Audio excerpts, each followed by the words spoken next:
আমি তোমার কথা মনিকে চাই দাদু। আমি কথাকে বিয়ে করতে চাই। আবরারের এই কথাটি যেন ড্রয়িং রুমে বিস্ফোরণ ঘটালো। জমিদার বাড়ির প্রতিটা সদস্য অবাক নয়নে আবরারের দিকে তাকিয়ে আছে। এমন কি কথা নিজেও এক প্রকার অবাকতার মাঝে ডুবে আছে। জাফর আলী খান কিছু বলতে নিবে তার আগে আবরারের মা মিসেস রাইমা খান জোর গলায় বলে উঠলেন, এটা কখনোই সম্ভব না। অন্তত আমি বেঁচে থাকতে এটা কোনোদিনও হতে দিব না। রাইমা খানের কথায় সকলে তার দিকে তাকালো। জাফর আলী খান রাইমা খানের উদ্দেশ্য গম্ভীর কণ্ঠে শুধালেন, এখানে আমি বসে আছি রাইমা, আদব কায়দা কি সব ভুলে গেছো? আমার সামনে এভাবে হুমকে উঠলে কিভাবে? উদ্ধৃতি চিহ্ন। জাফর আলীর গম্ভীর ভরা কণ্ঠে রাইমা খান নেতিয়ে গেলেন। সে মাথা নিচু করে বলে উঠলেন, মাফ করবেন বাবা, আসলে আমি আবরারের প্রস্তাব শুনে বিচলিত হয়ে গিয়েছিলাম, তাই এমন ব্যবহার করে ফেলেছি। কিন্তু বাবা, আমি চাই না আবরার এবং কথার মধ্যে কোনো সম্পর্ক গড়ে উঠুক। তার কারণ ও নিশ্চয় আপনি জানেন। আমি এমন কোনো মেয়েকে নিজের ছেলের জন্য বাছাই করতে পারবো না যার মা একজন চরিত্রহীন। যে মহিলা বিয়ের 1 মাসের মাথায় তার স্বামীকে ছেড়ে প্রেমিকের সাথে পালিয়ে যেতে পারে তার মেয়ে কি? রাইমা খান আর কিছু বলতে নিবে তার আগেই জাফর বলি খান হুঙ্কার দিয়ে বসা থেকে উঠে দাঁড়িয়ে গেলেন। তার এই হুঙ্কারে ঘরের প্রতিটা সদস্য কেঁপে উঠল। এমনকি রাইমা খানও কেঁপে উঠলেন। রাইমা, তোমাকে এর আগে ও বলেছি আর এখন ও বলছি, আমার কথা মনি এবং জোনাকিকে নিয়ে একটা ও বাজে কথা আমি বরদাস্ত করব না। আমি ভুলে যাব তুমি এই বাড়ির বউ হও। ভুলে যেও না এই বাড়ি, এই সম্পত্তি আমার নামে। তাই আমি চাইলেই তোমার এই স্পর্ধার জন্য তোমাকে বাড়ি থেকে বের করে দিতে পারি। জাফর আলী খানের কথায় রাইমা খানের বুকটা ধপ করে উঠল। উপস্থিত সবাই অবাক হয়ে জাফর আলী খানের দিকে তাকিয়ে আছে। আজ পর্যন্ত কেউ জাফর আলী খানকে এতটা রেগে যেতে দেখেনি। কিন্তু এসবের মাঝে নির্বিকার ভাবে বসেছিলেন ইলিয়াস খান। যেন এসবের কোনো কিছুতেই তার মাথা ব্যথা নেই। হঠাৎই আবরারের বাবা অর্থাৎ রওশন আলী খান বেশ শান্তভাবে বলে উঠলেন, রাইমার হয়ে আমি আপনার থেকে ক্ষমা চাচ্ছি বাবা। আপনি যে সিদ্ধান্ত নিবেন আমি তাই মাথা পেতে নিব। আমি চাই না আমার ছেলের জীবনটা আমার মতো হোক। কিন্তু রাইমা খান, আমি তোমার কাছ থেকে আর কিছু জানতে চাইনি। এই বাড়িতে তাই হবে যা বাবা বলবেন। রওশন আলী খান ধীর পায়ে হেঁটে আবরারের সামনে গিয়ে আবরারের কাঁধে হাত রেখে শান্ত গলায় শুধালেন, তোমার আজকের কাজে আমি বেশ খুশি হয়েছি। তুমি আজ বেশ সাহসের কাজ করেছ। শুধু আফসোস, তোমার মতো এমন সাহস যদি আমার থাকত। এই বলে রওশন আলী খান সেখানে থেকে চলে গেলেন। আর তার কথাগুলো প্রায় সকলের মনকে ভাবিয়ে তুলল। সে কিসের সাহসের কথা বলে গেলেন? কি এমন হয়েছিল তার জীবনে? রওশন আলী খান চলে যেতেই জাফর আলী খান সকলের উদ্দেশ্য বেশ গম্ভীরভাবে বলে উঠল, এখন আমি যা বলবো, আশা করি সকলে তা মান্য করবে। আর যে যে আমার কথা মান্য করবে না, তার জন্য জমিদার বাড়ির সদর দরজা খোলা আছে। কথার কাছে গিয়ে কথার মাথায় স্নেহের হাত বুলিয়ে শুধালেন, কথা দাদুভাই, তোমার কি আবরার দাদুভাইকে বিয়ে করতে কোনো আপত্তি আছে? জাফর আলী খানের কথা শুনে কথার মনে এক অজানা ঝড় বয়ে গেল। এত সাধনার পর কাঙ্ক্ষিত জিনিস এত সহজে পেয়ে কথা কেমন করে মধ্যে ডুবে আছে। সে বিশ্বাস করতে পারছে না আবরার তাকে বিয়ে করার প্রস্তাব দিচ্ছে। কি সম্ভব? কথা চোখ তুলে আবরারের দিকে তাকালো। আবরার আগেই থেকেই কথার দিকে তাকিয়েছিল, তাই কথা তার দিকে তাকাতেই জনে চোখাচোখি হয়ে গেল। কথা আবরারের চোখের ভাষা পড়ার চেষ্টা করছে। আবরারের চোখে কথা তেমন কিছুই দেখতে পাচ্ছে না। কথা ভেবে পাচ্ছে না আদৌ কি আবরার তাকে ভালোবাসে। আবার অপর মুহূর্তে ভাবল, আবরার যদি তাকে ভালো নাই বাসত তাহলে কি এভাবে সবার সামনে তাকে বিয়ে করার ইচ্ছেটা প্রকাশ করত? কথার হৃদস্পন্দনটা বেশ বেড়ে গেল। কি হলো দাদুভাই, কোথায় হারিয়ে গেলে? আবরার দাদুভাইকে বিয়ে করতে তুমি কি সম্মতি দিচ্ছ? তুমি যদি সম্মতি না দাও তাহলে এই বিয়ে কখনোই হবে না। তোমার এই দাদুর উপর বিশ্বাস রাখতে পারো। কথা জাফর আলী খানের কথা শুনে দীর্ঘশ্বাস ফেলে নিজেকে ধাতস্থ করল। তারপর কাপা কাপা হাত দিয়ে ইশারা করে বুঝালো, আবরার ভাইয়াকে বিয়ে করতে আমার কোনো আপত্তি নেই দাদু। কথার এই কথা শুনে আবরার একটা স্বস্তির নিঃশ্বাস নিল। এতক্ষণ একটা দম বন্ধ করার পরিস্থিতির মধ্যে ছিল সে। জাফর আলী খান কথার মন্তব্য শুনে সকলের দিকে তাকিয়ে সকলকে উদ্দেশ্য করে বলে উঠলেন, সকলে কথা এবং আবরারের মন্তব্য শুনেছ। এবার আমি বলি, কথা এবং আবরার দাদু ভাইয়ের বিয়ে নিয়ে আমার কোনো অমত নেই। আশা করি তোমাদের কারো অমত থাকবে না। যদি থাকে, তাহলে ওই যে বললাম, জমিদার বাড়ির সদর দরজা তার জন্য খোলা আছে। আর বড় গিন্নি, রাইমা খানের দিকে তাকিয়ে, তুমি তোমার ব্যবহার সংযত কর। এই বাড়ির কর্তা আমি। তুমি এবং তোমার বোন অর্থাৎ বাড়ির ছোট্ট গিন্নি মিলে আমার কথা মনিকে বেশ অনেকবার অনেকভাবে অপদস্থ, অপমান করেছ। সেটা হোক আমার সামনে অথবা আমার অগোচরে, তা নিয়ে আমি তোমাদেরকে কখনো কিছু বলিনি। কিন্তু আজকের পর থেকে যদি আমি এমন কিছু দেখেছি, তাহলে সেদিনই হবে তোমাদের জন্য জমিদার বাড়িতে শেষ দিন। বুঝতে পেরেছ? শেষের কথাটা ধমকে জাফর আলী খানের হুমকি ভরা কথাতে বাড়ির বড় গিন্নি ও ছোট গিন্নি জনেই বেশ খবরে গেলেন। তাই তারা আর কিছু না বলে মাথা নিচু করে রাখলেন। জাফর আলী খান এবার আবরারের দিকে তাকিয়ে শুধালেন, আবরার দাদু ভাই, আমি তোমাকে অনেক বিশ্বাস করি। আশা করি তুমি আমার বিশ্বাসের মর্যাদা রাখবে। জীবনে এমন কোনো কাজ করবে না যাতে আমার কথা দাদুভাই কষ্ট পায়। মনে রেখো, এই জাফর আলী খান যতদিন বেঁচে আছে, ততদিন কথা দাদু ভাইয়ের গায়ে একটা আঁচড় লাগবে না। যদি কেউ তার ক্ষতি করার চেষ্টা করে, তাহলে তাকে আগে আমার সামনা করতে হবে। আবরার জাফর আলী খানের সামনে এসে জাফর আলী খানের হাত ধরে বলে উঠল, আমি তোমার বিশ্বাসের মর্যাদা অবশ্যই রাখবো দাদু ভাই। তুমি চিন্তা করো না, কথাকে আমি সবসময় আগলে রাখবো। আর দাদু ভাই, তোমার কাছে আরেকটা অনুরোধ। হ্যাঁ বলো দাদু ভাই। আমি চাচ্ছি এই শুক্রবার বিয়েটা হোক। আর তা সম্পূর্ণ ঘরোয়াভাবে। আমি আপাতত কোনো অনুষ্ঠান করতে চাচ্ছি না। কেন অনুষ্ঠান করতে চাচ্ছ না তা কি জানতে পারি দাদু ভাই? জাফর আলী খানের কথায় আবরার বেশ শান্ত সুরেই বলে উঠল, কথার সামনে ভর্তি পরীক্ষা। এখন এই সময় ঝাঁকঝমক ভাবে বিয়ে করাটা শোভনীয় দেখায় না। তাই আর কি। জাফর আলী খান আবরারের কথা বুঝতে পেরে বলে উঠলেন, ঠিক আছে, তুমি যা বলবে তাই হবে। বিয়েটা এই শুক্রবারই হবে। আর তা ও ঘরোয়াভাবেই। অন্যদিকে, ভাই খবর শুনেছেন ওই দিকের। আজ বহুদিন পর তার নিজস্ব অফিসে এসেছে। গ্রুপ অফ টেক্সটাইল ইন্ডাস্ট্রি নামক কোম্পানির মালিক আয়াজ খান। আয়াজের দাদু মারা যাওয়ার সময় তার সবকিছু আয়াজের নামে করে দিয়েছেন। তিনি বেঁচে থাকা অবস্থায় আয়াজের বয়স খুব বেশি ছিল না। আয়াজের কোম্পানির শাখা প্রশাখা দেশসহ দেশের বাহিরেও ছড়িয়ে রয়েছে। দেশের মধ্যে মোট 6টি ব্রাঞ্চ রয়েছে। আর সবগুলোই ভিন্ন ভিন্ন জেলায়। ইতালি, লন্ডন এবং কোরিয়াতে কোম্পানির বাহিরের ব্রাঞ্চগুলো রয়েছে। বাংলাদেশ আয়াজের প্রধান ব্রাঞ্চ সিলেটেই। আভিজাত্যে ঘেরা 6 তলা বিল্ডিং। বিল্ডিংটা সম্পূর্ণ কাঁচ দ্বারা আবৃত। আয়াজের কেবিন 6 তলায়। বাকি তলাগুলো অফিসের স্টাফদের কাজের জন্য। আয়াজের কেবিনটা বেশ সুন্দর কারুকার্য দিয়ে তৈরি করা। আজ তার বিলাসবহুল কেবিনে বসে ফাইল দেখছিল, তখনই এরশাদ হন্তদন্ত হয়ে আয়াজের কেবিনে প্রবেশ করে। আয়াজের পরনে কালো প্যান্ট, সাদা শার্ট, শার্টের উপর কালো ব্লেজার। গলায় কালো টাই বাঁধা। হাতে সবসময়ের মতো রিচার্ড মাইল নামক ঘড়ি। পায়ে কালো শু। জিম করা বডিতে সাদা শার্ট এবং ব্লেজারটা যেন ফুটে উঠেছে। চুলগুলো জেল দিয়ে সেট করা। শার্টের হাতাগুলো কনুই পর্যন্ত ফোল্ড করা আন্ডারস্কোর। বর্তমান। এভাবে হন্তদন্ত হয়ে আমার কেবিনে ঢোকার মানে কি এরশাদ? মনে হচ্ছে তোর বউ ছাতা নিয়ে তোকে ধাওয়া দিচ্ছিল। এরশাদ মনে মনে, ওই যে শুরু হয়ে গেছে আমার বউকে নিয়ে টানাটানি। উফ, আল্লাহ এই বান্দায় না আমাকে আর না আমার বউকে শান্তিতে থাকতে দিল। কি বিড়বিড় করছিস এরশাদ? যা বলার জন্য এত হন্তদন্ত হয়ে আমার কাছে আসলি তা বল। আমার হাতে খুব কম সময় আছে। এখানের কাজ শেষ করে আমাকে আবার কার্যালয়ে যেতে হবে। এরশাদ কিছুক্ষণ নীরব থেকে বলে উঠল, ভাই আবরার খান বিয়ে করছে। আজ তার অফিসের ফাইলে কলম চালিয়ে কিছু একটা করছিল।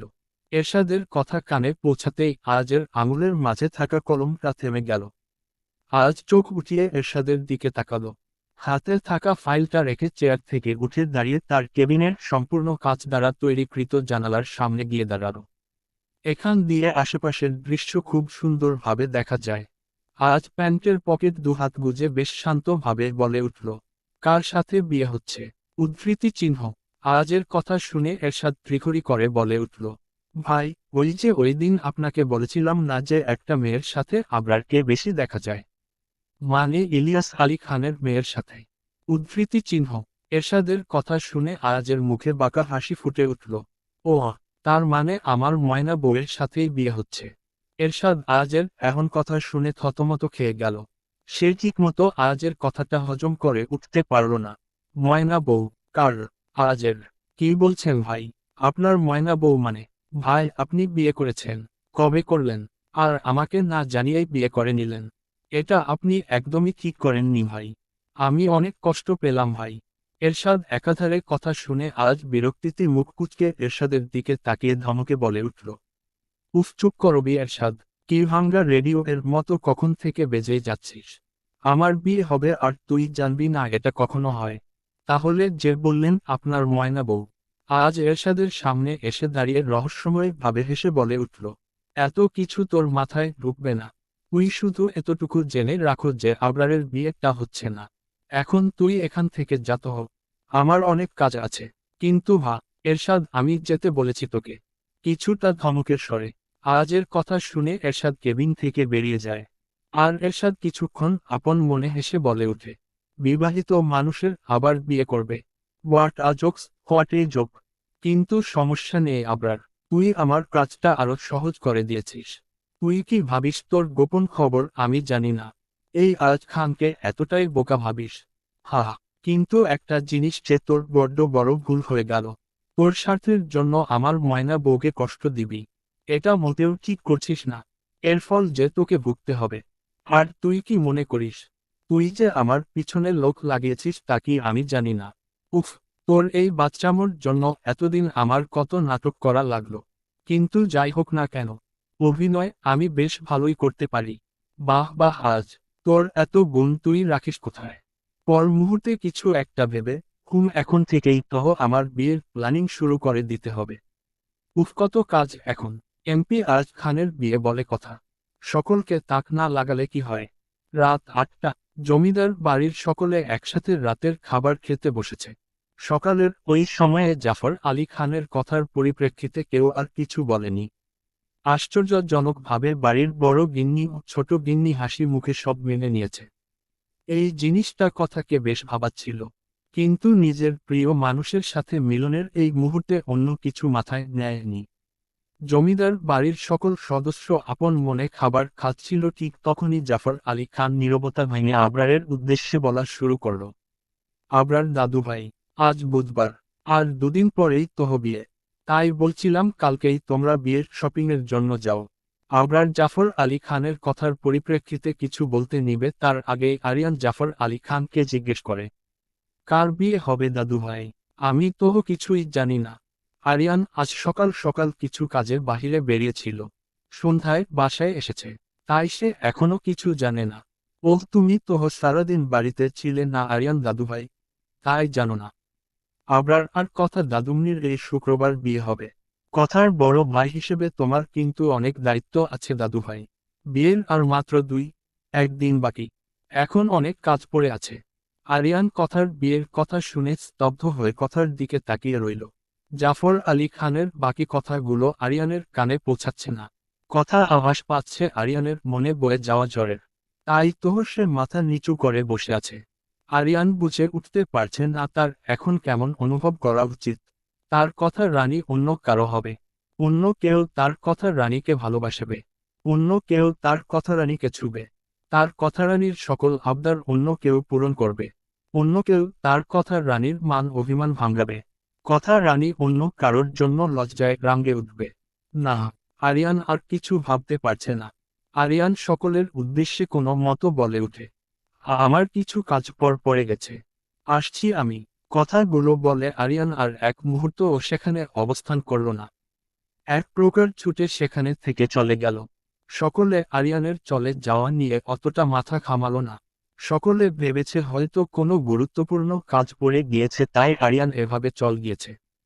কিন্তু সেখানে বসে থাকা কথা এবং আবরার জানে আসল বিষয়। রাত 2টা। গিটারের টুং টুং শব্দে ভেসে আসছে কারো করুণ গলার স্বর। ছেড়ে যেও না, ছেড়ে যেও না। বারান্দার রেলিং ঘেঁষে বসে আরিয়ান নিজের সকল আবেগ দিয়ে গানটি গাইছিল। গানটি গাওয়ার সময় বারবার তার গলা কেঁপে উঠছিল। চোখ দিয়ে বয়ে চলছিল অসংখ্য কান্নাদের ফোঁটার দলেরা। ঠিক তখনই কেউ আরিয়ানের দরজায় নক করে। আরিয়ান চোখ মুখ মুছে অনেক কষ্টে নিজেকে ধাতস্থ করে রুমে গিয়ে দরজাটা খুলে দিল। দরজা খুলেই আরিয়ান দেখতে পেল কথা দাঁড়িয়ে আছে। আরিয়ান কথাকে দেখে কিছু না বলে চলে যায় বারান্দায়। কথা ও আরিয়ানের পিছনে বারান্দায় যায়। আরিয়ান বারান্দার রেলিং ঘেঁষে বসে আছে। হাতে তার গিটার, তাই দিয়ে সুর তোলার চেষ্টা করছে। কথা কাচুমাচু হয়ে আরিয়ানের সামনে এসে দাঁড়ালো। কথার বুকটা বেশ দুরুদুরু করছে, হাত পা কাঁপছে। আরিয়ানের এমন শান্ত ভঙ্গি কথাকে ভেঙে দিচ্ছে। বেশ কিছুক্ষণ পর আরিয়ান নীরবতা ভেঙে কথার দিকে তাকিয়ে কথার উদ্দেশ্যে বেশ শান্ত সুরে বলে ওঠে, এত রাতে আমার রুমে কি আপনার? কেউ দেখলে খারাপ ভাববে। কিছু দিন পর আপনার বিয়ে, তাই এখন এভাবে এত রাতে একজন ছেলের রুমে আসা আপনার শোভা পায় না। আরিয়ানের এমন কথা শুনে কথা মনে মনে ভেঙে পড়ছে। আরিয়ান তাকে আপনি সম্বোধন করছে, আর তার বিয়ের কথা শুনে আরিয়ান এত শান্ত কিভাবে আছে? কই সে তোহ শান্ত নেই। আরিয়ানের কথা ভেবেই তোহসে ছুটে এলো, কারণ সে ভেবেছিল আরিয়ান হয়তো ভেঙে পড়বে। তাই তোহ হাজার চেষ্টা করেও তার চোখে ঘুম ধরা দিচ্ছিল না। কি হলো, আপনি এখনও দাঁড়িয়ে আছেন কেন? আরিয়ানের কথার পরিপ্রেক্ষিতে কথা কাপা কাপা হাত নিয়ে ইশারা করল। তুমি আমাকে আপনি সম্বোধন করছো কেন ভাইয়া? কথার ইশারা বুঝতে পেরে আরিয়ান উচ্চস্বরে হেসে উঠল। মনে হচ্ছে কথা কোনো মজার জোকস বলেছে।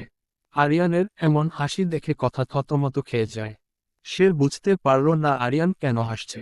আরিয়ান নিজের হাসি থামিয়ে কথার দিকে তাকিয়ে বলে উঠল, বাহ রে, আপনি 2 দিন পর আমার বড় ভাইয়ের বউ হবেন। তা বড় ভাইয়ের বউকে আপনি সম্বোধন না করে কি করব? বসা থেকে উঠে দাঁড়াতে দাঁড়াতে, আর প্লিজ আপনি এখান থেকে যান। এত রাতে যদি কেউ আপনাকে আমার ঘরে দেখতে পায় তাহলে ব্যাপারটা মোটেও শোভনীয় হবে না। তাই দয়া করে এখান থেকে চলে যান। আরিয়ানের কথার পরিপ্রেক্ষিতে কথা কিছু ইশারা করতে নিবে তার আগেই আরিয়ান হাত জোড় করে বলে ওঠে, আপনার কাছে হাত জোড় করছি, দয়া করে এখান থেকে চলে যান। কথা আরিয়ানের দিকে অশ্রু চোখে তাকিয়ে আছে। সে চিনতে পারছে না তার সামনে দাঁড়িয়ে থাকা আরিয়ানের দিকে। কথা টলমল পা নিয়ে প্রস্থান করে আরিয়ানের ঘর থেকে। কথার চলে যাওয়া পথের দিকে আরিয়ান অশ্রু চোখে মলিন হেসে বলে ওঠে, তুমি ছিলে আমার জীবনের শ্রেষ্ঠতম একটি অধ্যায়। ভালোবাসার ছোঁয়ায় যেটা লিখেছিলাম খুবই যত্নে, গভীরভাবে ভালোবেসে। প্রতিটি অক্ষরে ছিল ভালোবাসার এক নিঃশব্দ আর্তনাদ। স্বপ্নে গাঁথা গল্পের মতো নিখুঁত এক সাক্ষ্যবাদ। কিন্তু তোমার জীবনের পাতায় আমি ছিলাম বড়ই তুচ্ছ এক বস্তু, এক অবহেলিত অধ্যায়। হয়তো ভুল করে লেখা, কিংবা সময়ের খাঁচায় পুষে রাখা এক ক্লান্ত উচ্চারণ, যার কোনো মূল্যই ছিল না তোমার জীবনের পাতাগুলোতে। ছিল না কোনো স্থায়ী ঠাঁই, একটুকু মনোযোগ, ভালোবাসা কিংবা সামান্য ভালো লাগার জায়গাও পায়নি সেথায়। আরিয়ান কথাগুলো বলে আকাশের দিকে তাকিয়ে মলিন হেসে আবার ও বলে ওঠে, ওহে চাঁদ, ওহে নিস্তব্ধ রজনী, তোমরা সাক্ষ্য থেকো, সাক্ষ্য থেকো আমার একতরফার ভালোবাসার। আমি ছিলাম এক খুবই নগণ্য ব্যর্থ এক প্রেমিক পুরুষ, কিন্তু যার ভালোবাসায় না ছিল কোনো খাদ, না ছিল কোনো চাওয়া পাওয়া, শুধু ছিল একরাশ অসমাপ্ত যন্ত্রণা। চলে যাব কথা, তোর জীবন থেকে চলে যাব, আর আসব না ফিরে, আর আসব না নিজের ভালোবাসার প্রমাণ নিয়ে। শুধু আজকের দিনটা, কাল থেকে আর পাবি না আমায়।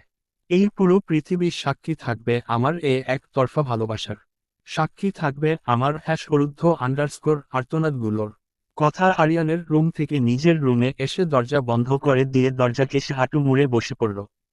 কথার চোখ দিয়ে বেয়ে চলছে অশ্রুদের বন্যা। কথার মনে হচ্ছে তার বুকটা ফেটে যাচ্ছে, দম বন্ধ হয়ে আসছে। কথা চাচ্ছে চিৎকার দিয়ে কান্না করতে, কিন্তু হায় আফসোস, সৃষ্টিকর্তা তাকে সেই ক্ষমতাটুকুও দেয়নি। কথা অঝরে কান্না করতে করতে তার ভেবে চলছে তার জীবনের অধ্যায়গুলোর কথা। জন্মের পর নিজের মায়ের সাথে পথচলা ছিল মাত্র 1 মাসের। তারপর এই বাড়িতে আসলাম। এখানে যেন সকলের চোখের বিষ ছিলাম আমি। বাবার কাছে থাকা সত্ত্বেও বাবার অবহেলা, অনাদারে, অযত্নে বড় হয়েছি। বাবা কোনো দিন ফিরে ও তাকায়নি আমার দিকে। আমার সকাল শুরু হতো এর বাড়ির সকলের তিক্ত কথা দিয়ে। রাত শেষ হতো নিস্তব্ধ রজনীতে অশ্রু বিসর্জন দিয়ে। সবাই বলতো আমি নাকি আমার মায়ের পাপড়ে ফল। আচ্ছা, একটা বাচ্চা মেয়ে কি বুঝে পাপ সম্পর্কে? সবাই তাদের ছেলে মেয়েকে আমার থেকে দূরে দূরে সরিয়ে রাখত। বলতো আমি নাকি বাসা মায়ের মেয়ে। আচ্ছা, ওই বয়সে আমি কি এত কঠিন শব্দ বুঝি? তারপর ও কেন তারা আমাকে এগুলো বলতো? সকলের অগোচরে লুকিয়ে কাঁদতাম আমি। এমন কোনো রাত ছিল না যে আমি চোখের পানি ফেলিনি। আমার এত কষ্টের মাঝে চারজন ব্যক্তি আমাকে আগলে রেখেছিল। দাদু, ফুপি, বৃষ্টি আর আরিয়ান ভাইয়া। এই চারজন ছিল আমার বেঁচে থাকার কারণ, যারা আমাকে সবসময় আগলে রেখেছে। তাই তো তাদের জন্য নিজের জীবনও দিতে পিছপা হই না। তাদের কষ্টে তাদের থেকে আমি বেশি ব্যথিত হই। কিন্তু আজ আমি আমার অজান্তেই একজনকে কষ্ট দিয়েছি। আমার যে কিছুই করার ছিল না এক্ষেত্রে। আমি নিরুপায়। মানুষ যদি বলে ভালোবাসা পাপ, তাহলে আমি হয়তো সেই পাপই করেছি। ছোট কাল থেকে আবরার ভাইকে নিজের মন প্রাণ দিয়ে ভালোবেসে গিয়েছি। নিজের স্বপ্নের পুরুষ হিসেবে তাকে ভেবে এসেছি। সে ছাড়া অন্য কাউকে নিজের কল্পনায় আনতে পারিনি। তাই তো যে আমাকে সব উজাড় করে ভালোবেসেছে, তাকে নির্মমভাবে ভেঙে দিয়েছি। আচ্ছা, আমি যদি আরিয়ান ভাইয়াকে মেনে নিতাম তাহলে কি বৃষ্টির সাথে অন্যায় করা হতো না? বৃষ্টি তোহ আরিয়ান ভাইয়াকে ভীষণ পরিমাণ ভালোবাসে। আমি তোহ বৃষ্টির কাছ থেকে আরিয়ান ভাইয়াকে কেড়ে নিতে পারবো না।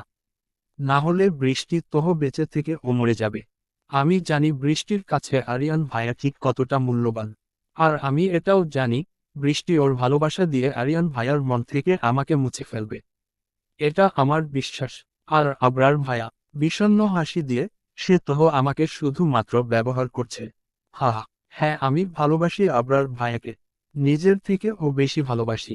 আমি নিশ্চয়তা দিয়ে বলতে পারি, আমার মতো তাকে কেউ কোনোদিনও ভালোবাসতে পারবে না। কিন্তু কি লাভ হলো এত ভালোবেস? পেলাম কি ভালোবাসার মূল্য? কথার মনে পড়ে গেল কিছুক্ষণ আগের কথা। অতীত। রাত তখন 11টা বাজে। কথা পা টিপে টিপে আবরারের রুমের সামনে এসে দাঁড়িয়েছে। কেন যেন তার মনটা ছটফট করছিল আবরারকে দেখার জন্য। তাই সে আবরারের ঘরের সামনে এসেছিল, যদি আবরারের দেখা পায় তা ভেবে। কথা ভাবে আবরারের ঘরের দরজা খুলে ঘরের ভিতরে উকি দেয়। কিন্তু ভিতরে আবরারকে দেখতে পায় না। তাই সে পা টিপে টিপে আবরারের রুমে প্রবেশ করে। কথা আবরারের রুমে প্রবেশ করে ঠিক তখনই কথা বারান্দা থেকে আবরারের আওয়াজ শুনতে পায়। কথা পায়ে বারান্দার দরজার সামনে দাঁড়ায়। আবরার কারোর সাথে ফোনে কথা বলছিল। কথা ভাবল আবরার হয়তো ব্যস্ত আছে, তাই সে সেখানে থেকে চলে যেতে নেয়। কিন্তু তখনই কথা শুনতে পায় আবরার কাউকে বলছে, আরে আমি শুধু কথার সাথে অভিনয় করছি। এই তো আর কয়েকটা দিন মাত্র, তারপর এই অভিনয় শেষ করব। আমি ভাবছিলাম ভোটের পরের দিন বাসায় কথার আর আমার বিয়ের কথা বলেছি। তাই করলাম। আমার বিশ্বাস ছিল সকলের রাজি হয়ে যাবে। আর কথা তোহ আরো আগের রাজি হবে। মেয়েটা আমার ভালোবাসায় অন্ধ। উদ্ধৃতি চিহ্ন। ওপাশ থেকে ব্যক্তিটা কিছু বলতে আবরার বলে ওঠে, হ্যাঁ, বিয়ের দিন নূপুরকে বাসায় নিয়ে আসব। নূপুরের নিরাপত্তার জন্যই তোহ এত কিছু করা। শত্রুপক্ষ ভাববে আমার সাথে কথার বিয়ে হবে, তাই তারা কথাকে আক্রমণ করতে নিবে। তখন আমি কথাকে বাঁচাতে পারবো। কিন্তু নূপুরকে নিয়ে আমি কোনো ঝুঁকি নিতে চাই না।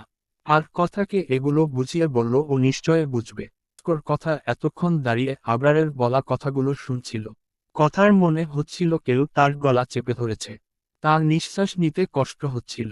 কথা দৌড়ে আবরারের রুম থেকে বেরিয়ে নিজের রুমে চলে যায়। আর সেখানে গিয়ে অঝরে কাঁদতে থাকে। নিজের ভালোবাসার মানুষের কাছ থেকে এমন প্রতারণার কথা মেনে নিতে পারছিল না। টানা 3 ঘন্টা কান্না করে নিজের সাথে যুদ্ধ করেছিল কথা। আজ ভেবেছিল আরিয়ানের কাছে গিয়ে সব কিছু বলবে। কিন্তু আরিয়ান তার কোনো কথা শুনল না। উল্টো তাকে তাড়িয়ে দিল। বর্তমান আবরারের বলা কথাগুলো এখনো কথার কানে বাজছে। কথা মনে মনে ভাবছে, আবরার ভাইয়া আমাকে শুধু ব্যবহার করছে। আবরার ভাইয়া ভালোবাসে না আমাকে। কেন ভালোবাসে না? কেন? আমাকে একটু ভালোবাসলে কি হতো? আমি কি এতটাই অযোগ্য? কিছুক্ষণ নিঃশব্দে কান্না করে, আমাকে সবাই ব্যবহারই করে কেন? আমি যে ভালোবাসা পাওয়ার জন্য ভীষণ ছটফট করছি সেটা কেন কেউ দেখে না? কেউ তো অন্তত আমাকে একটু ভালোবাসুক, যার মন প্রাণ জুড়ে শুধু আমি থাকব। হ্যাঁ, আছে তো এমন মানুষ, কিন্তু সে যে অন্যের আমানত, তার উপর আমার কোনো হক নেই। আরিয়ান ভাইয়ার জন্য শুধু আর শুধু মাত্র বৃষ্টির কথা বসা থেকে উঠে দাঁড়িয়ে বারান্দায় চলে গেল। বারান্দার দেয়াল ঘেঁষে বসে আকাশের দিকে তাকিয়ে মলিন হাসল আর ভাবল, আমি জানি আরিয়ান ভাইয়া, তুমি হয়তো আজ অনেক কষ্ট পাচ্ছ। পাওয়াটাই স্বাভাবিক। কিন্তু বিশ্বাস করো, এমন একটা দিন আসবে যখন তুমি আজকের কথাগুলো ভুলে যাবে, কেউ তোমায় তার ভালোবাসায় এমনভাবে বেঁধে নিবে যে তুমি ভুলে যাবে কথা বলতে তোমার জীবনে কেউ ছিল। দোয়া করি তুমি আর বৃষ্টি জনে একসাথে সুখী হও, ভালো থাকো। আমি নাহ নিজের ভালোবাসার মানুষ থেকে প্রতারিত হয়েছি, কিন্তু দোয়া করি তুমি যেন ভালো থাকো, তোমার ভালোবাসার মানুষ যেন তোমাকে আগলে রাখে। একটা দীর্ঘশ্বাস ফেলে কথা আবার ও মনে মনে ভাবে, মনে হয় প্রথম যে কিনা সত্যি তা জেনেও নিজের ভালোবাসার মানুষের হাত থেকে বিষের সুধা পান করছি। আমিও দেখতে চাই আবরার ভাইয়ের ভালোবাসায় আমি ঠিক কতটা নিচে নামতে পারি, ঠিক কতটা গভীর ক্ষত নিয়ে বেঁচে থাকতে পারি, ঠিক কতটা বেহায়া হতে পারি আবরার ভাইয়ের ভালোবাসায়। তাও তো নিজের মনকে এই বলে সান্ত্বনা দিতে পারবো যে আমার ভালোবাসার মানুষটা আমার ভালোবাসার পরিবর্তে দিয়েছে এক আকাশ সমান যন্ত্রণা। কিন্তু তাও তার প্রতি আমার ভালোবাসা এক্ষুনিও কমেনি, উল্টো নিজেকে শেষ করে তাকে ভালোবেসেছি। আচ্ছা, আমাকে ব্যবহার করে হলেও যদি আবরার ভাইয়া তার প্রেয়সীকে বাঁচাতে পারে, তাহলে তাই সই।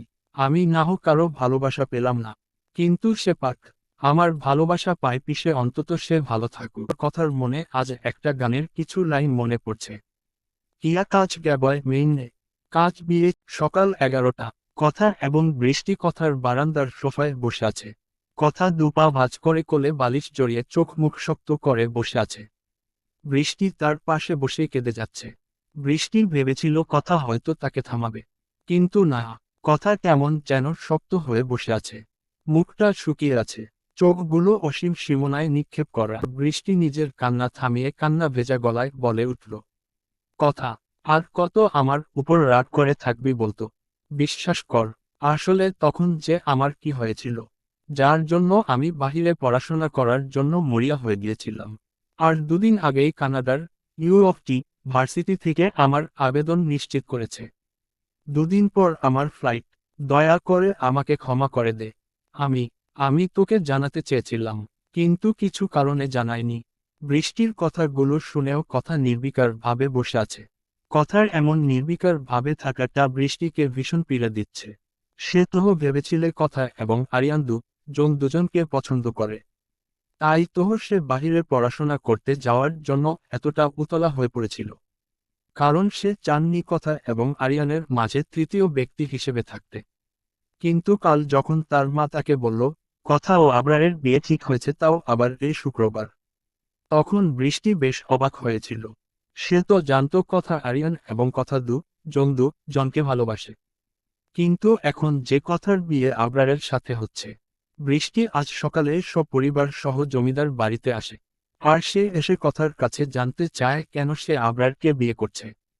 কথা বৃষ্টিকে সাবলীলভাবে জবাব দেয় যে সে আবরারকে ভালোবাসে।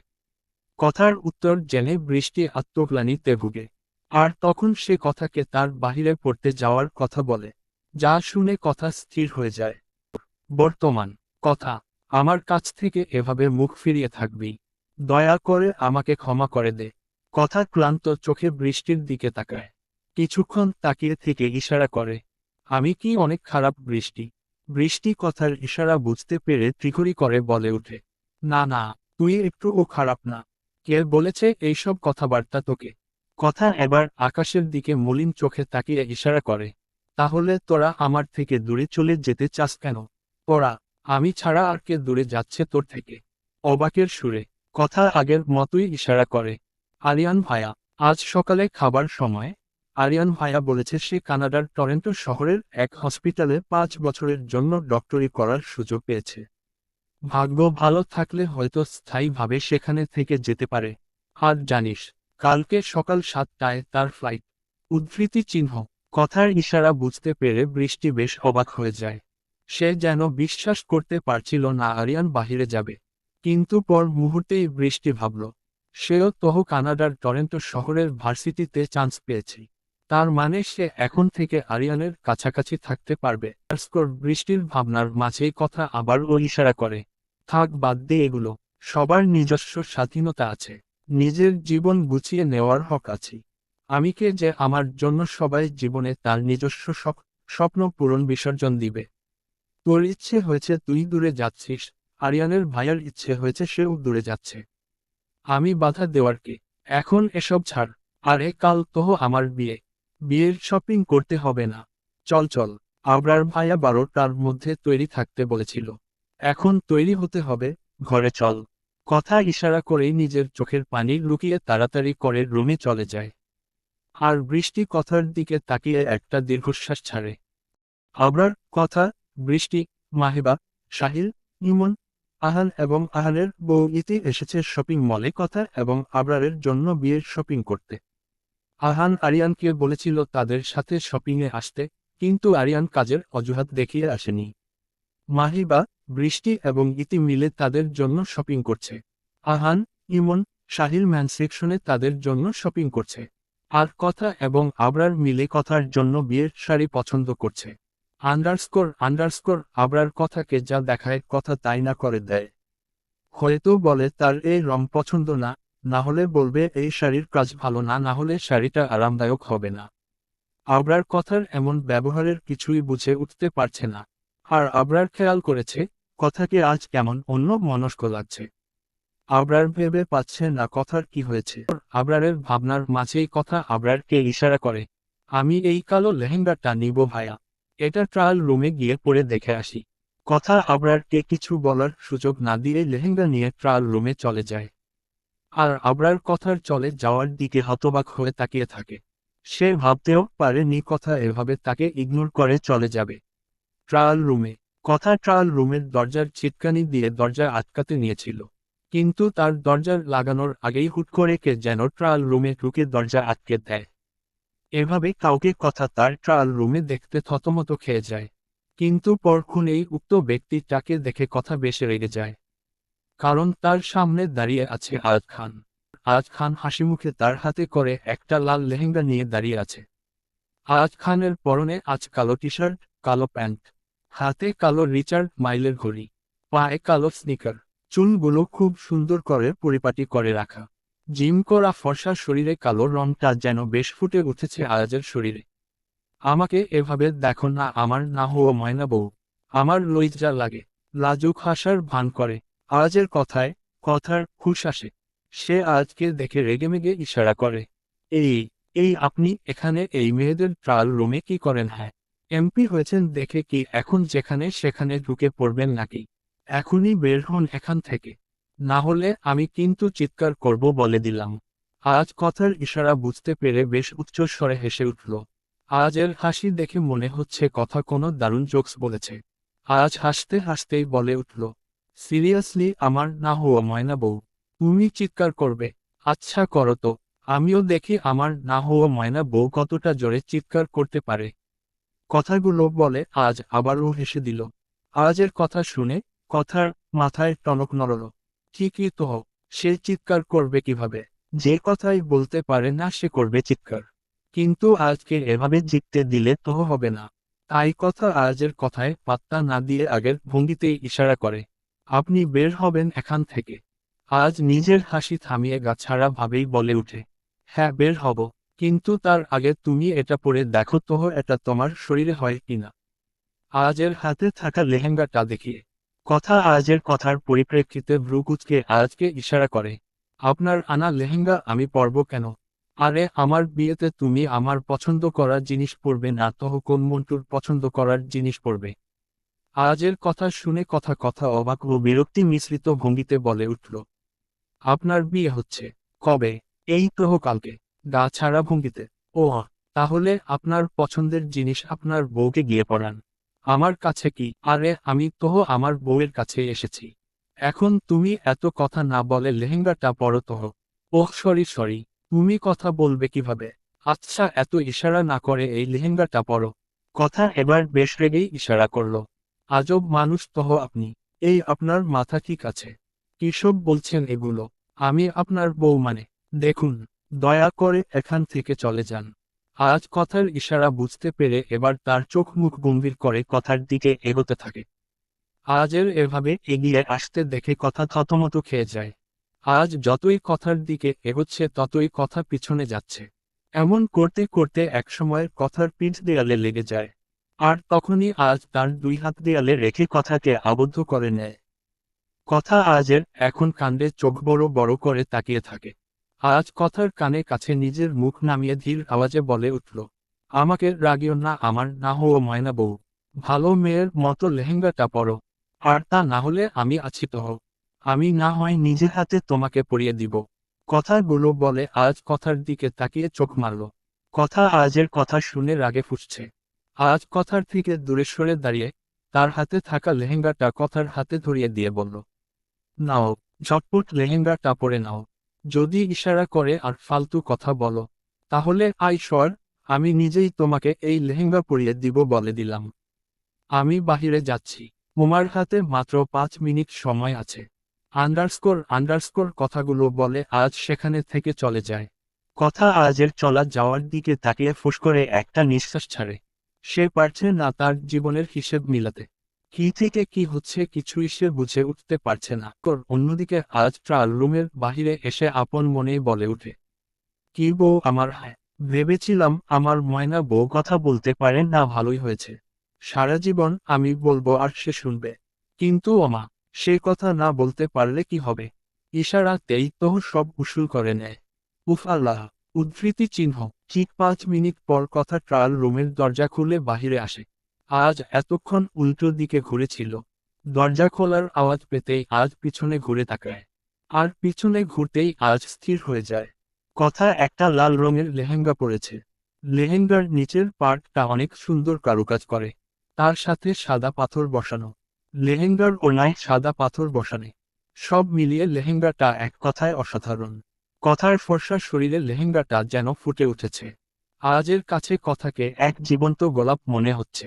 কথার মাথায় ওড়না থাকায় কেমন বউ বউ লাগছে।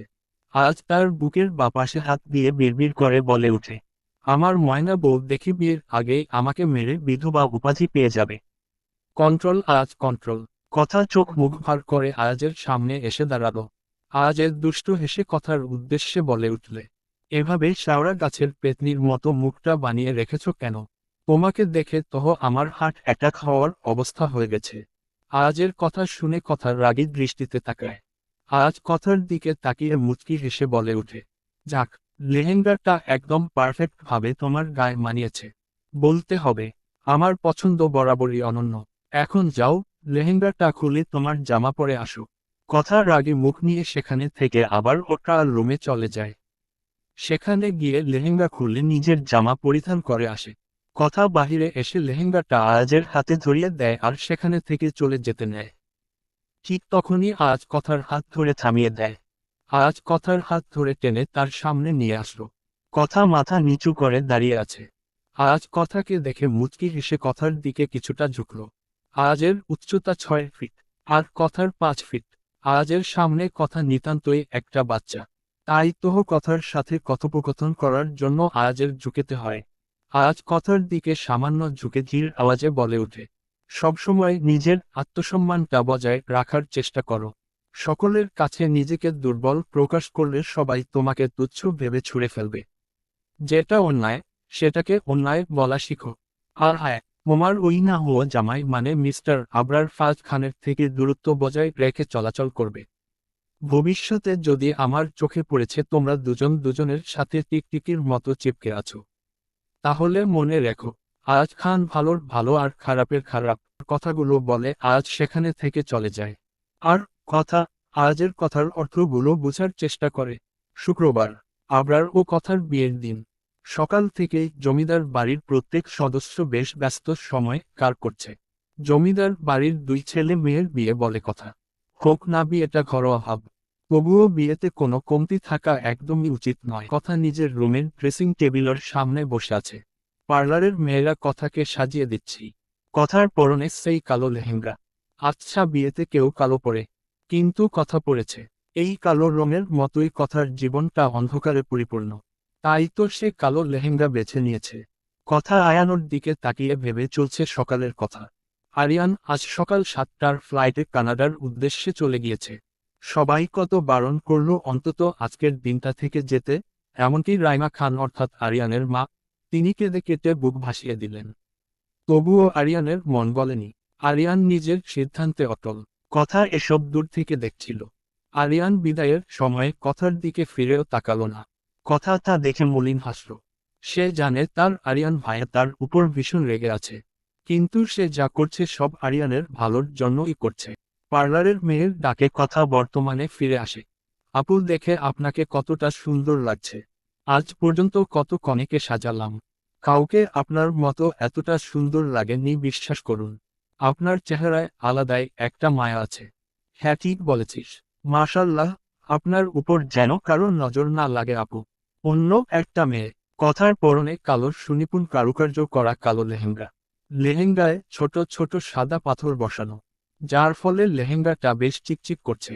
মাথায় মাঝে সিথি করে হালকা দুপাশে ফুলিয়ে খোপা করা, খোপাটা গোলাপ ফুল দিয়ে মোড়ানো।